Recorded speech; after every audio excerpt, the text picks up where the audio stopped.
Cortex atau Sistem Inti Administrasi Perpajakan yang disingkat menjadi SIAP, nyatanya belum siap dan masih menghadapi banyak masalah sejak mulai diterapkan pada 2 pekan lalu.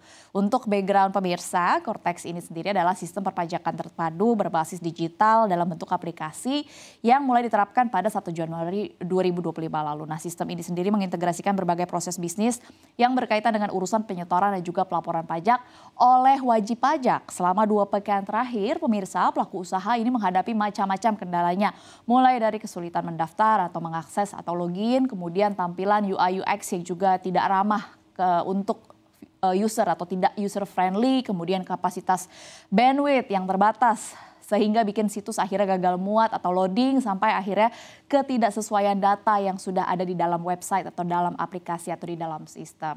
Nah, sebenarnya pertanyaan selanjutnya ya, kenapa setiap ada transisi digitalisasi atau perubahan teknologi, perubahan sistem di birokrasi pemerintahan Indonesia kayaknya bisa dikatakan sering terjadi hal-hal seperti ini.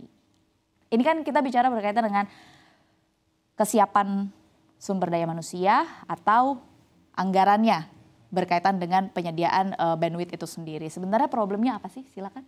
Ada yang mau mulai menjawab?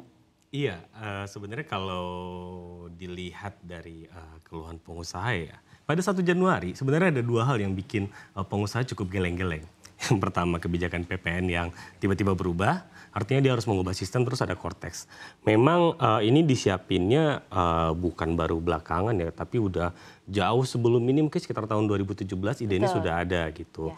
Terus ada tender untuk pelaksanaan proyeknya, seminar segala macam, sampai akhirnya rencana itu mau dieksekusi di bulan Juni 2024. Cuman molor beberapa bulan, terus sampai akhirnya baru 1 Januari 2025 dieksekusi. Nah, di sini emang tantangannya ketika peralihan dari sistem lama ke sistem baru, tidak ada kesiapan yang cukup matang. Sosialisasi udah dilakukan sebenarnya sama DJP. Teman-teman DJP itu beberapa kali saya lihat di sosial media ataupun di siaran persnya yang dikeluarkan ada komunikasi dengan banyak pengusaha. Cuman ya namanya sistem pajak tidak semua orang bisa paham gitu. Yang lama saja kita masih suka lupa.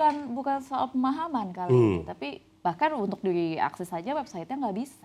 Iya betul. Jadi banyaklah problemnya karena karena pasti yang awal itu pemahaman kan. Karena harus tahu kayak kalau di situs pajak itu dia ada simulasi yang bakal menunjukkan arah apa yang harus diisi, apa yang tidak harus diisi, yang berbeda dari sebelumnya gitu. User interface. Iya, jadi diperkenalkanlah itu sosialisasi gitu. Nah, dengan harapan 1 Januari 2025 itu sistemnya siap. Jadi simulasi tadi itu bisa langsung dipraktikkan. Tapi ternyata kan masalahnya selain pemahaman yang mungkin sudah mendekati nih karena sosialisasinya intens, tapi karena banyak yang protes, tapi ya kan? Sistemnya belum siap gitu, makanya banyak yang protes gitu. Oke, jadi ini bukan karena reaksi Ketua DEN Pak Luhut Binsar Panjaitan karena disebut sama World Bank bahwa penerimaan negara atau perpajakan kita buruk? Ya, kalau masalah website baru atau aplikasi baru, ada platform baru itu kan selalu terjadi ya. Dan kalau misalnya, sebenarnya kalau misalnya website gagal nih, nggak bisa akses, tapi butuh banget. Yang dilakukan apa? Refresh kan. Jadi bayangin kalau misalnya berapa orang gagal, refresh lagi, artinya itu loadnya akan berkali-kali lipat dibandingin jumlah orangnya. Karena tuh orang akan refresh terus, nyoba lagi, bebannya pasti berat banget. Makanya itu kan setiap selalu ada website atau aplikasi baru biasanya paralel kan. Ada soft launching, ada beta, ada misalnya ada beberapa orang dulu yang boleh pakai, baru nanti dipakai. Nah, saya nggak tahu juga itu mau Dirjen Pajak dilakukan apa enggak. Apakah benar-benar langsung dari satu situs dipindahin ke situs lain, ya itu pasti ada masalah. Karena kan bikin website atau aplikasi kadang-kadang setelah selesai tinggal berdoa aja jalan apa enggak. Kadang-kadang orang yang bikinnya juga nggak tahu salahnya di mana. Makanya itu ada bug, ada segala macam, ada nyari-nyari. Mungkin ya soal prosesnya ini benar juga tadi kata yang orang dari Kadin harusnya paralel. Dikasih insentif buat orang pindah. Baru di periode waktu tertentu baru di-cut yang lama nggak bisa dipakai lagi. Ya transisinya kurang smooth gitu ini Iya. tiba-tiba. Makanya kan tadi pertanyaan saya apakah memang ini reaksi dari Ketua Den karena kan kalau kemarin kita lihat pekan lalu ada sebuah berita yang mengatakan World Bank menyatakan bahwa penerimaan pajak Indonesia sistemnya buruk, betul begitu?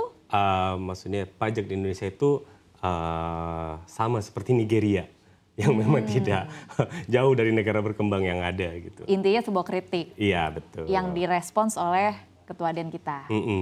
Dan akhirnya ini adalah salah satu responsnya penerapan Cortex. Penerapan Cortex salah satu respon untuk meningkatkan kepatuhan, betul gitu. Karena ini memang untuk mengintegrasikan semua sistem faktur, pelaporan, pembayaran gitu. Jadi kalau sebelumnya itu di sistem yang lama itu masih terpisah-pisah gitu. Ini disatukan. Bahkan untuk ngecek transaksi masyarakat untuk beli mobil segala macam itu bisa cek pakai sistem ini gitu. Harusnya idealnya. gitu. Jadi memang niatnya dari pemerintah itu memang sistem ini bakal canggih banget. Cuman implementasi ya kembali lagi ya gitu. Memang seperti mungkin Mas Demi sampaikan tadi harus transisi yang lebih panjang sepertinya gitu untuk memastikan sistem ini jalan. Karena sederhana aja, pelaporan SPT aja. Iya. Setiap tahun dan ketika tanggal penghujung Maret itu seringkali websitenya down gitu. Itu kan udah contoh ketika loadnya terlalu tinggi, maka sistemnya harus benar-benar siap gitu. Nah, apalagi ini sistem baru, 1 Januari pasti banyak yang pengen masuk, pengen nyoba gitu. Iya.